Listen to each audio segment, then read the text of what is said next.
Hi నమస్తే welcome to red TV. నేను మీ ప్రత్యూష. ప్రస్తుతం మనతోని సీనియర్ జర్నలిస్ట్ దాము బాలాజీ గారు మనతో ఉన్నారు. సార్తో మాట్లాడి మన నిమిషాలు తెలుసుకుందాం.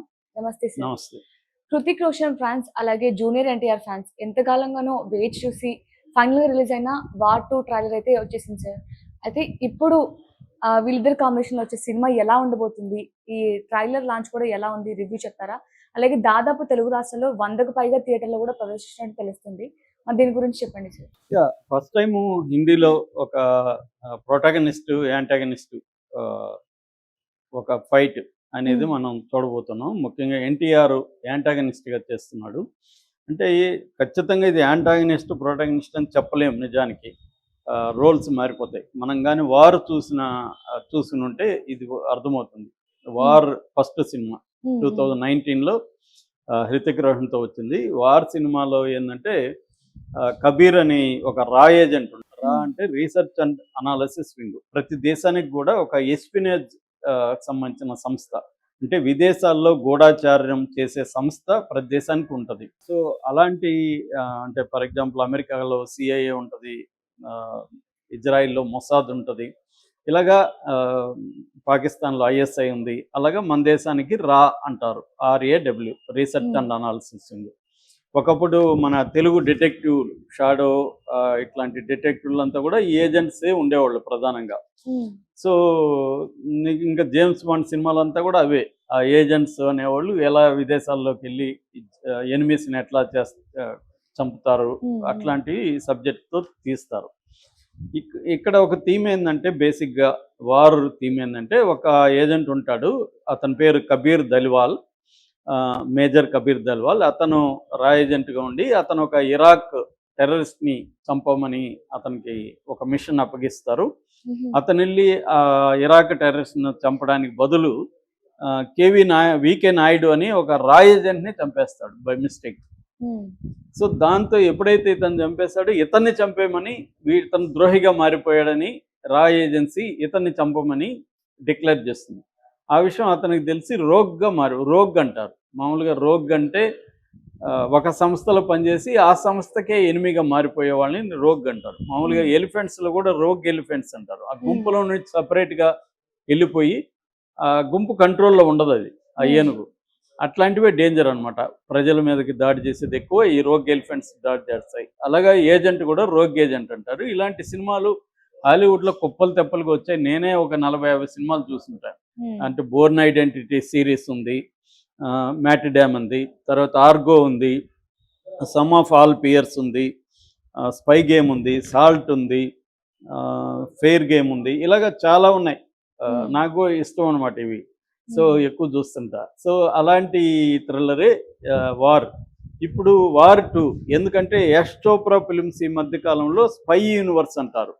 అంటే స్పై అంటే ఒక గూఢచారి ఉంటాడు, వాళ్ళు విదేశంలో ద్రోహుల్ని మన దేశాన్ని విచ్ఛిన్నం చేయడానికి ట్రై చేసే వాళ్ళ మీద ప్రతీకారం తీర్చుకోవడానికి వెళ్తారు. ఆ క్రమంలో ఇక్కడే కుట్రలు జరుగుతాయి సంస్థలోనే, అతన్ని చంపడానికి ట్రై చేస్తుంటారు. ఇలాంటి క్రమంలో అతను ఎలా ఎదుర్కొన్నాడు అంటే, తను నిర్దోషాన్ని నిరూపించుకోవాలి, అట్ ద సేమ్ టైం ఎనిమీస్ని అటాక్ చేయాలి. డబుల్ పనులు అనమాట అతనికి. మామూలుగా అయితే ఒక ఏజెంట్కి మన గవర్నమెంట్ సపోర్టు, రా సపోర్ట్ అన్నీ ఉంటాయి. కానీ ఇక్కడ ఏజెంట్కి ఏమో ఇటు సొంత మనుషులే విలన్లుగా మారిపోయారు, వాళ్ళే చంపాలనుకుంటారు. మరోపక్క రియల్ ఎనిమీ వాళ్ళు చంపాలనుకుంటారు. రెండు వైపులా ఇతను డీల్ చేయాల్సి ఉంటుంది, మళ్ళీ తన నిర్దోషిత్వాన్ని నిరూపించుకోవాల్సి ఉంటుంది. ఇది ఒక కాంప్లెక్స్ సబ్జెక్ట్ అనమాట. ఇలాంటి స్పై యూనివర్స్ సబ్జెక్టులు చాలా వరకు యాష్ చోప్రా ఫిల్మ్స్, యాష్ రాజ్ ఫిల్మ్స్, ఆదిత్య చోప్రా ప్రొడ్యూసర్గా చాలా సినిమాలు తీశారనమాట. ఏక్తా టైగర్ కానీ, టైగర్ 2 కానీ, తర్వాత వార్ కానీ, పఠాన్ కానీ, ఇలాంటి సినిమాలన్నీ వాళ్ళు తీశారు. దీన్నే స్పై యూనివర్స్ అంటారు.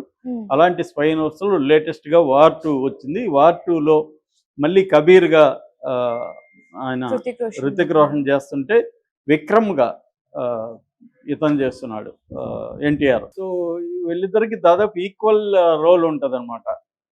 మనం అతన్నే హీరోని, ఇతన్నేదో విలన్ అని చెప్పలేము. సో ఈరోజు ట్రైలర్ రిలీజ్ అయింది.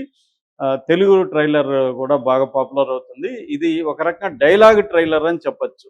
ఎందుకంటే యాక్షన్ తగ్గించి డైలాగ్స్ ద్వారా ఇద్దరు క్యారెక్టర్ని ఎస్టాబ్లిష్ చేయడం అనేది చేశారు. పవర్ఫుల్గా ఉన్నాయి ఇద్దరికి డైలాగ్స్.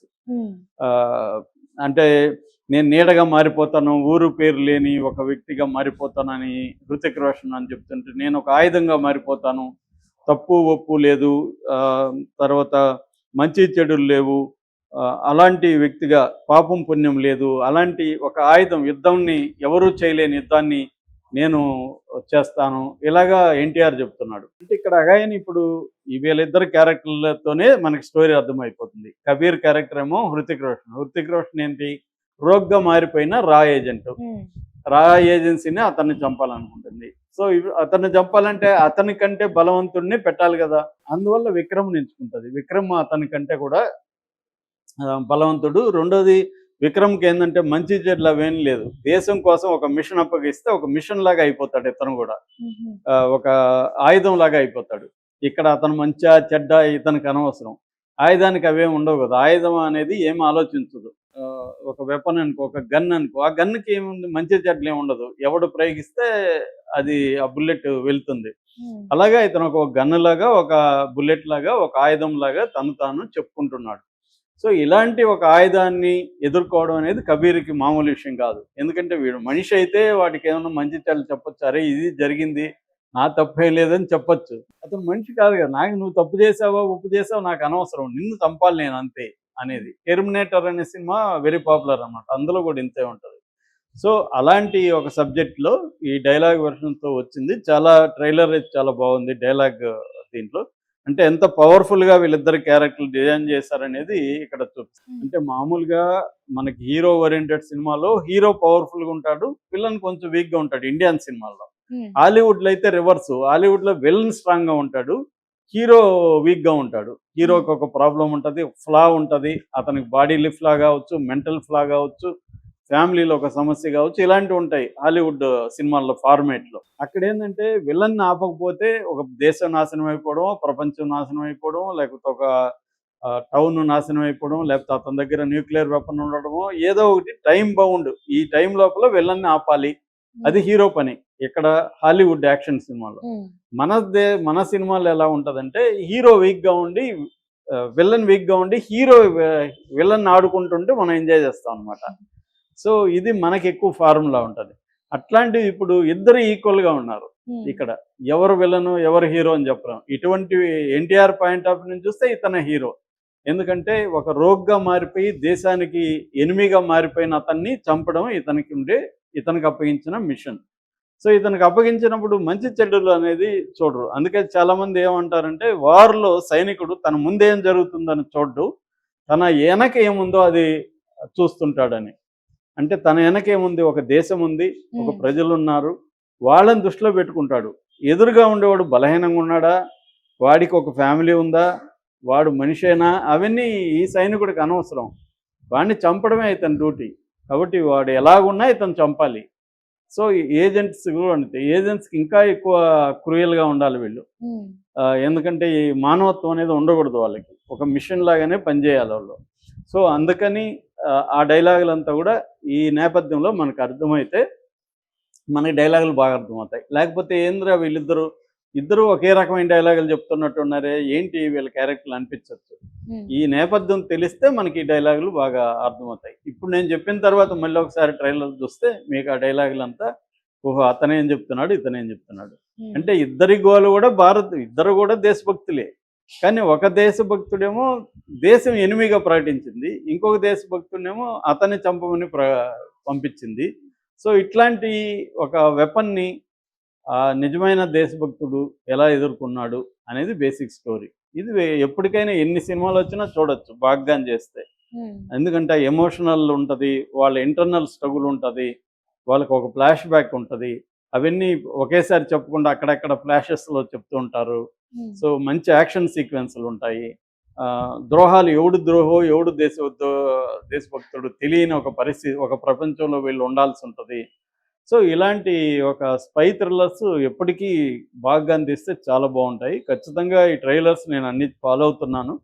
ఖచ్చితంగా ఎన్టీఆర్కి ఇది మంచి సినిమా అని చెప్పొచ్చు. చాలామంది ఎన్టీఆర్ వ్యతిరేకులు వీడేదో ఒక క్యారెక్టర్ చేస్తున్నాడు అనుకుంటున్నారు కానీ అది కాదు. ఖచ్చితంగా బెస్ట్‌గా ఉంటది సినిమా. No doubt. Okay. Thank you so much sir.